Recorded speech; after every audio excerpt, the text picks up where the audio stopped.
साथ सौम्या अवस्थी बुलेटिन की शुरुआत करेंगे, जहां सीएम योगी आदित्यनाथ का विपक्ष पर करारा हमला। बोले पहले किसान अपने खेत में जाने से डरते थे, पहले भू माफियाओं का राज था। 2017 से पहले यूपी में पलायन होता था, नौजवानों के सामने रोजगार का संकट था, पहले बेटियां असुरक्षित थीं।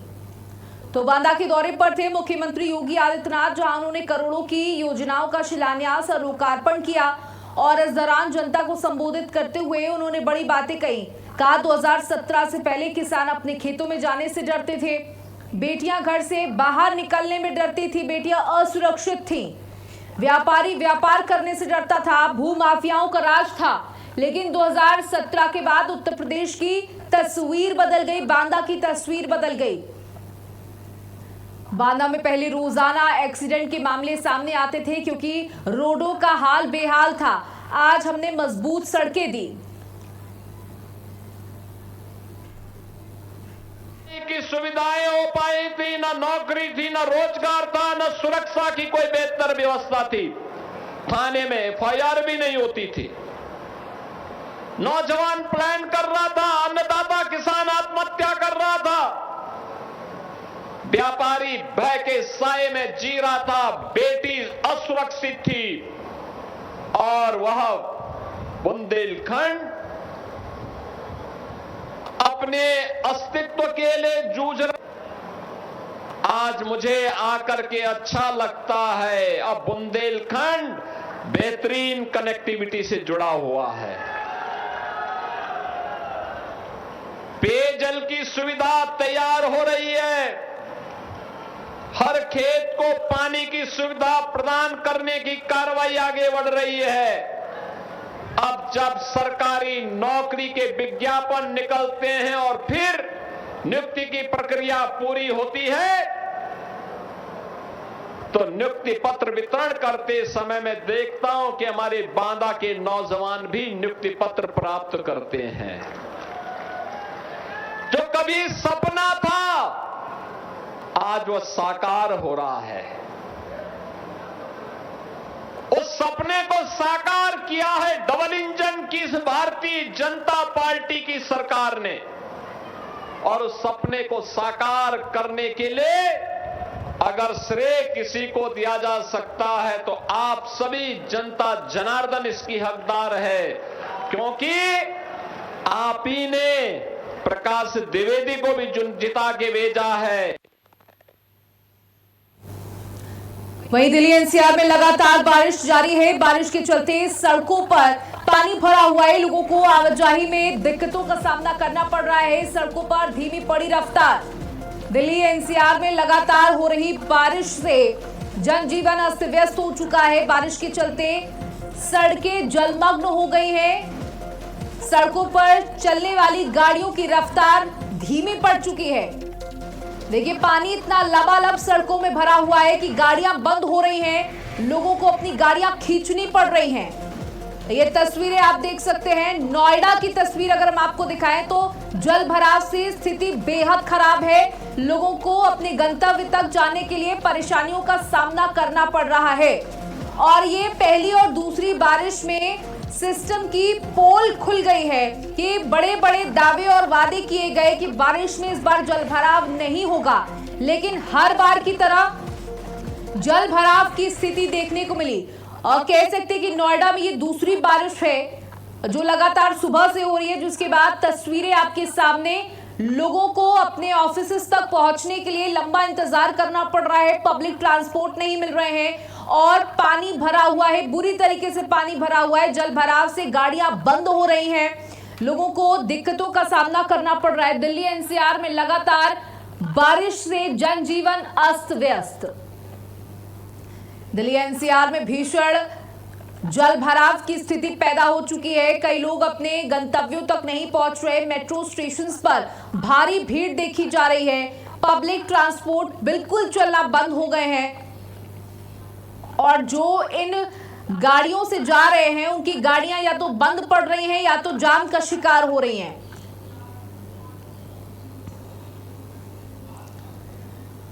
दिल्ली एनसीआर में इस समय बारिश लगातार हो रही है, जिससे मौसम में तो देखिए आराम मिला है, लोगों को तापमान गिरा है।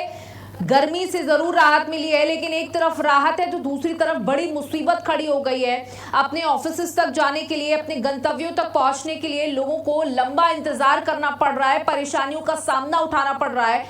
तस्वीरें आपके सामने, लबालब पानी भरा हुआ है सड़कों में। गड्ढों की वजह से स्थितियां और बदतर हो रही हैं, गाड़ियां बंद पड़ रही हैं, 2-2, 3-3 घंटे का जाम लगा हुआ है। और देखिए ये तस्वीरें पहली और दूसरी बारिश में, अगर लगातार इन शहरों में 3 से 4 दिन बारिश हो जाती है तो इन शहरों का क्या हाल होगा आप सोच सकते हैं। और ये पहली बार नहीं है, ये हर बारिश का यही हाल है। सिस्टम ये बखूबी जानता है कि इस तरीके की तस्वीरें होती हैं, लोगों को दिक्कतें होती हैं, लेकिन उसके बाद भी कोई निष्कर्ष निकालने को नहीं तैयार है। हालांकि बारिश से पहले ये वादा और दावा किया गया था कि इस बार जलभराव की स्थिति बहुत कम होगी, लेकिन दूसरी ही बारिश में तस्वीरें आपके सामने। दिल्ली एनसीआर में लगातार बारिश हो रही है और बारिश से आवागमन बाधित हो चुका है। गाड़ियां बंद पड़ रही हैं, लोगों की गाड़ियां खराब हो रही हैं। जो 2 व्हीलर है वो बंद पड़ रहे हैं, 4 व्हीलर्स की रफ्तार धीमी पड़ चुकी है, या तो वो जाम का शिकार हो रहे हैं।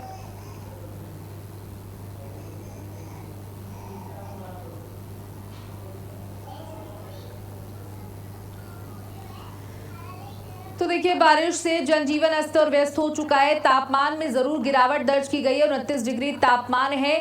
लोगों को इस चिलचिलाती गर्मी से जरूर राहत मिली है। तो दूसरी तरफ जाम की समस्या, बारिश में लोग अपने ऑफिस तक नहीं पहुंच रहे, अपने काम के स्थल तक नहीं समय से पहुंच पा रहे हैं और बारिश में फंसे हुए हैं, ट्रैफिक में फंसे हुए हैं। 2-2, 3-3 घंटे का लंबा ट्रैफिक से उनको जूझना पड़ रहा है।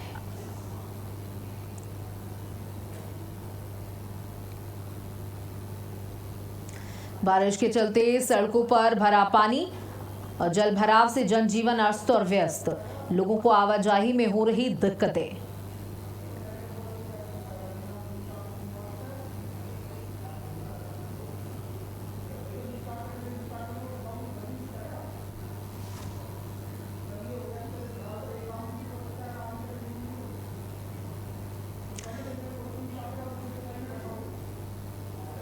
तो लोगों को आवाजाही में हो रही परेशानी, सड़कों पर धीमी पड़ी गाड़ियों की रफ्तार। तस्वीरें, 2 तस्वीरें आपके सामने है दिल्ली और नोएडा की, जहां एक तरफ भीषण जाम लगा हुआ है, गाड़ियों की लंबी कतारें आप देख सकते हैं, गाड़ियां रेंग रही हैं। वहीं दूसरी तस्वीर जलभराव की है, जहां सड़कों पर भीषण पानी भरा हुआ है और लोगों की गाड़ियां बंद पड़ रही हैं, जिससे उनको समस्याओं का सामना करना पड़ रहा है। अपनी जगह तक, अपने गंतव्यों तक पहुंचने के लिए मशक्कत करनी पड़ रही है। कई लोग वापस अपने घर को लौट गए हैं इसी परिस्थिति देखते हुए, और कई को मजबूरी में आना पड़ रहा है। तो दिल्ली एनसीआर में लगातार बारिश जारी।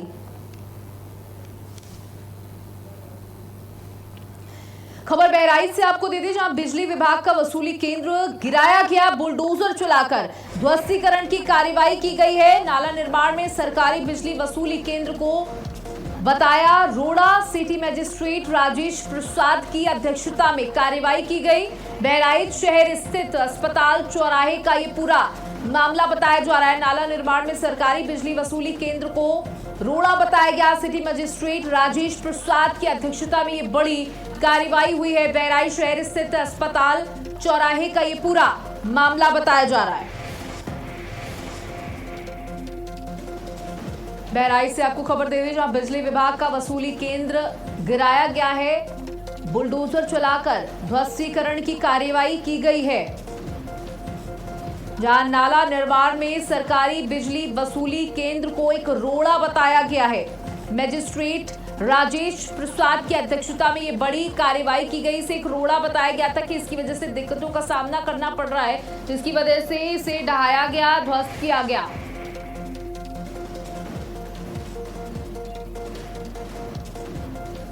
तो सिटी मजिस्ट्रेट की अध्यक्षता में उनके ऑर्डर्स के बाद ही इस निर्माण को गिराया गया है, ध्वस्तीकरण की कार्रवाई की गई है।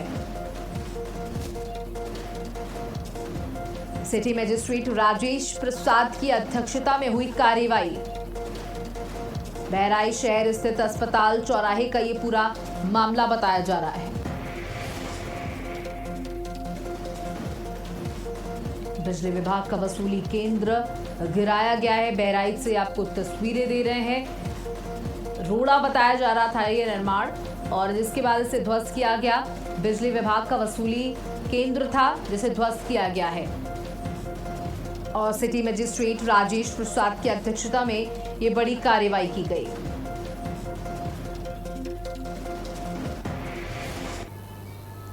तो बिजली विभाग का वसूली केंद्र गिराया गया। बहराइच से खबर आपको दे रहे हैं, जहां सिटी मजिस्ट्रेट के ऑर्डर्स के बाद इसे गिराया गया है। उनकी अध्यक्षता में, उनकी मौजूदगी में इसे गिराया गया। नाला निर्माण में सरकारी बिजली वसूली केंद्र को रोड़ा बताया गया। बता दें कि यहाँ पर नाले का निर्माण होना था, जिसकी वजह से इसे गिराया गया और इसे एक रोड़ा के तौर पर देखा जा रहा था, जिसके बाद सिटी मजिस्ट्रेट ने ऑर्डर्स पास किए और इस निर्माण को ध्वस्त किया गया।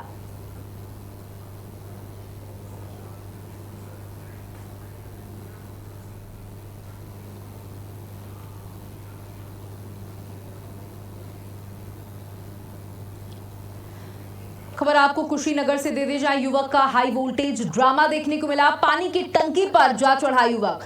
मौके पर पहुंची पुलिस अधिकारी, युवक को टंकी से नीचे उतारा गया।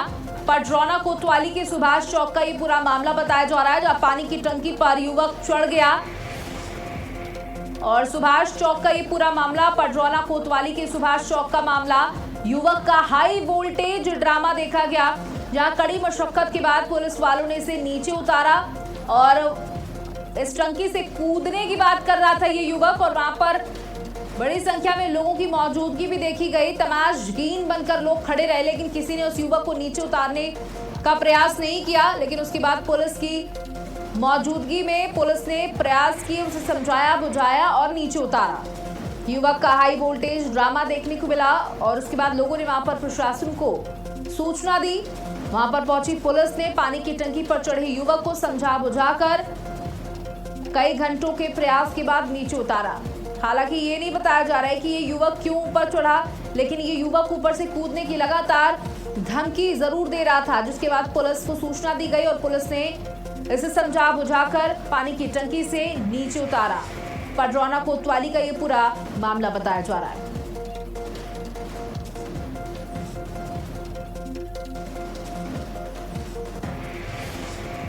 खबर गाजियाबाद से है, जहां मेडिकल स्टाफ के साथ मारपीट के बाद हंगामा हुआ। मरीज के अटेंडेंट पर मारपीट का आरोप लगा। बदसलूकी के चलते अस्पताल के स्टाफ ने हड़ताल कर दी। सीएमएस के समझाने के बाद काम पर लौटा स्टाफ। तो मरीज के अटेंडेंट पर मारपीट का आरोप लगा है। देखिए, अक्सर इस तरीके की तस्वीरें सामने आती हैं, जहां मरीज के साथ आए हुए अटेंडेंट्स हंगामा करते हैं, डॉक्टर्स के साथ मारपीट करते हैं, वहां पर मौजूद स्टाफ के साथ मारपीट करते हैं। वहीं मेडिकल स्टाफ के साथ मारपीट के बाद हंगामा देखा गया। मरीज के अटेंडेंट पर मारपीट का आरोप लगा। स्टाफ ने कहा कि अब हम काम नहीं करेंगे, काम बंद कर दिया गया स्टाफ के द्वारा। वहीं सीएमएस ने तुरंत वहां पर पहुंचकर स्टाफ को समझाया बुझाया और दोबारा स्टाफ काम पर लौटा। तो मरीज के अटेंडेंट पर मारपीट का आरोप लगा है, स्टाफ के साथ मारपीट का आरोप लगा है। सरकारी अस्पताल का ये पूरा मामला बताया जा रहा है, जहां अटेंडेंट का कहना है कि उसके मरीज के साथ सही तरीके से पेश नहीं आया जा रहा था, इलाज नहीं सही दिया जा रहा था, जिसके बाद अटेंडेंट ने मारपीट की स्टाफ के साथ। और स्टाफ का साफ तौर पर कहना है कि इस तरीके की बदसलूकी बर्दाश्त नहीं की जाएगी। स्टाफ के द्वारा हड़ताल कर दी गई, काम को बंद कर दिया गया। वहीं सीएमएस मौके पर पहुंचे और बदसलूकी करने वाले व्यक्ति पर केस दर्ज कराया गया। इसी के साथ साथ स्टाफ को समझाकर काम पर स्टाफ लौटा। मेडिकल स्टाफ के साथ मारपीट के बाद जमकर अस्पताल में हंगामा हुआ।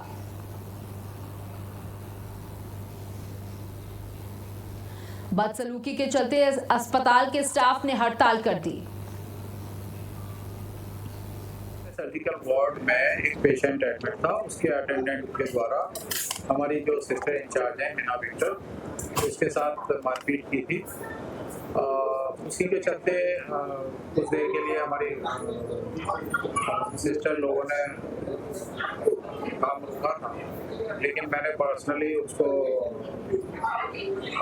आश्वासन दिया है कि FIR लॉन्च करके उनके अगेंस्ट में कार्रवाई की जाए। आश्वासन देने के बाद में वो लोग मान रहे हैं।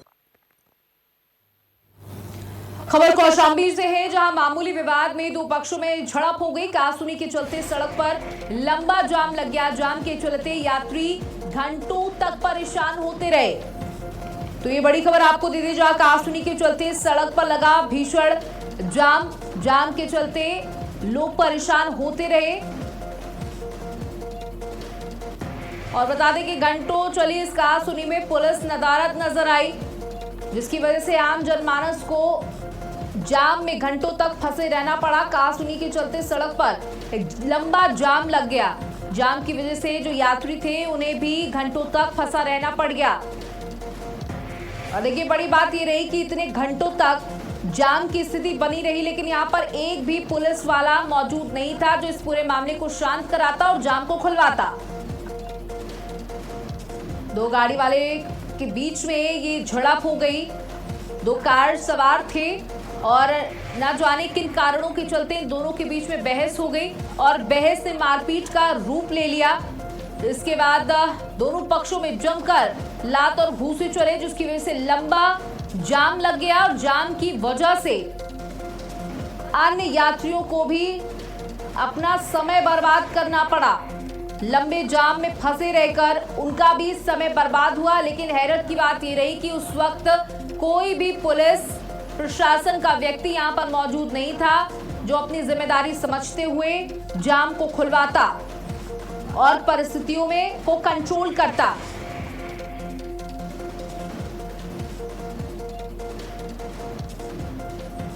मामूली विवाद में दो पक्षों में झड़प हो गई। कहासुनी के चलते सड़क पर लगा लंबा जाम के चलते यात्री घंटों तक परेशान होते रहे। अब खबर आपको बदायूं से दे दी, जहां गंगा एक्सप्रेसवे पर बड़ा हादसा हो गया। पिकअप का टायर फटने से हादसा हो गया। लगभग 1 दर्जन मजदूर घायल हो गए। जानकारी के बाद मौके पर पहुंची सभी घायलों को अस्पताल में भर्ती कराया गया है। पिकअप का टायर फटने से ये बड़ा हादसा हो गया। लगभग 1 दर्जन मजदूर गंभीर रूप से घायल हो गए हैं। जानकारी के बाद मौके पर पुलिस पहुंची। बदायूं गंगा एक्सप्रेसवे पर यह बड़ा हादसा हुआ। पिकअप का टायर फटने से ये बड़ा हादसा हो गया। गंगा एक्सप्रेसवे पर यह बड़ा हादसा हुआ। तस्वीरें आप देख सकते हैं।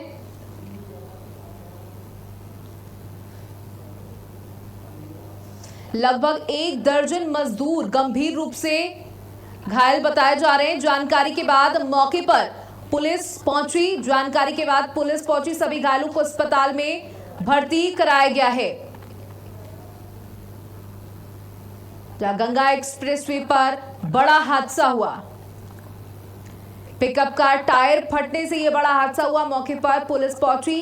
लगभग 1 दर्जन मजदूर जो है वो घायल बताए जा रहे हैं इस पूरे मामले में।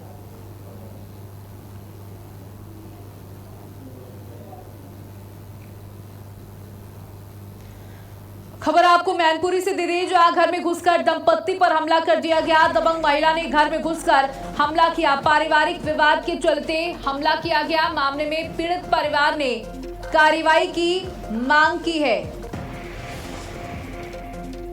तो ये बड़ी जानकारी, जहां घर में घुसकर दंपत्ति पर हमला किया गया। मैनपुरी से खबर आपको दे दें, जहां दबंग महिला ने घर में घुसकर हमला किया।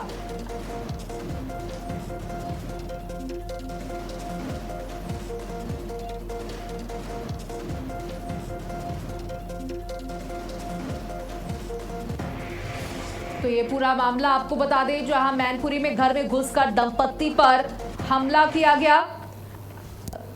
थाना कोतवाली जनपद मैनपुरी का ये पूरा मामला आपको बता रहे हैं, जहां दबंग महिला ने घर में घुसकर आप तस्वीरें देख सकते हैं, दंपत्ति पर हमला किया गया है। यहां पर लाठी डंडों से मारपीट की गई है। सीसीटीवी में पूरी घटना कैद हो गई। यहां घर में घुसकर लाठी डंडों से मारपीट की गई। पारिवारिक विवाद के चलते ये मारपीट की गई। मामले में पीड़ित परिवार ने कार्रवाई की मांग की है। घर में घुसकर दंपत्ति पर हमला किया गया।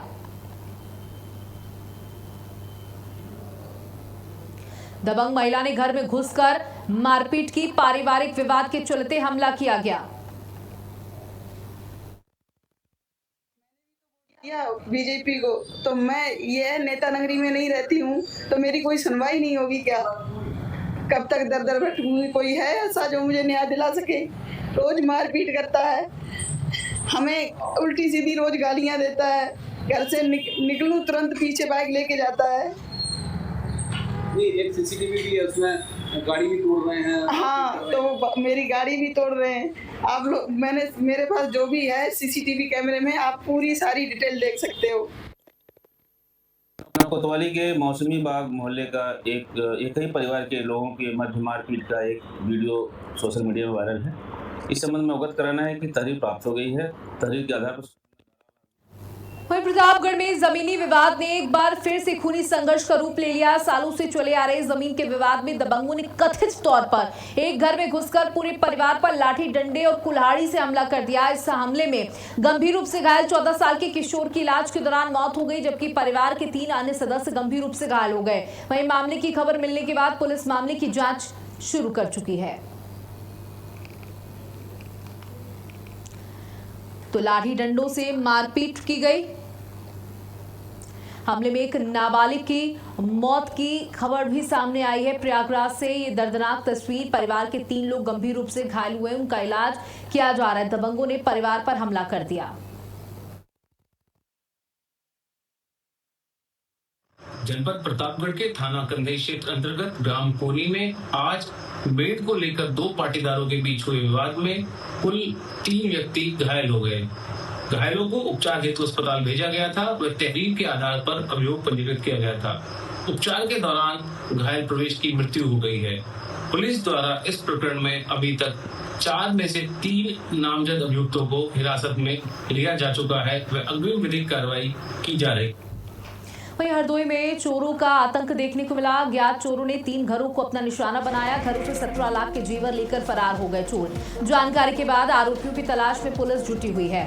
हरदोई में चोरों का आतंक देखने को मिला, जहां हरदोई में चोरों ने अपना आतंक मचा रखा है। लाखों का जेवरात लेकर फरार हो गए चोर। अज्ञात चोरों ने 3 घरों को अपना एक साथ निशाना बनाया और इससे पुलिस की गश्त पर गंभीर सवाल खड़े हो रहे हैं कि पुलिस किस तरीके से रात में गश्त करती है। 17 लाख की चोरी बताई जा रही है। अज्ञात चोरों ने 3 घरों को अपना निशाना बनाया और पुलिस को कानो कान कोई खबर नहीं हुई।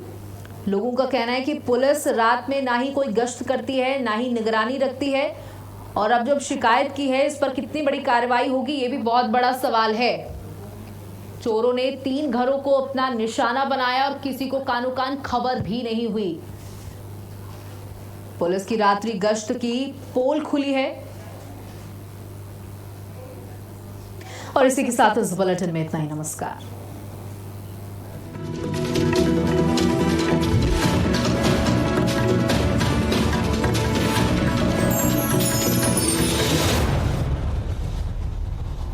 जब हर मुद्दे को ब्लैक एंड व्हाइट बताया जाएगा, तब सच की बाकी रंग कौन दिखाएगा? जो दारा है सिर्फ भारत अपील।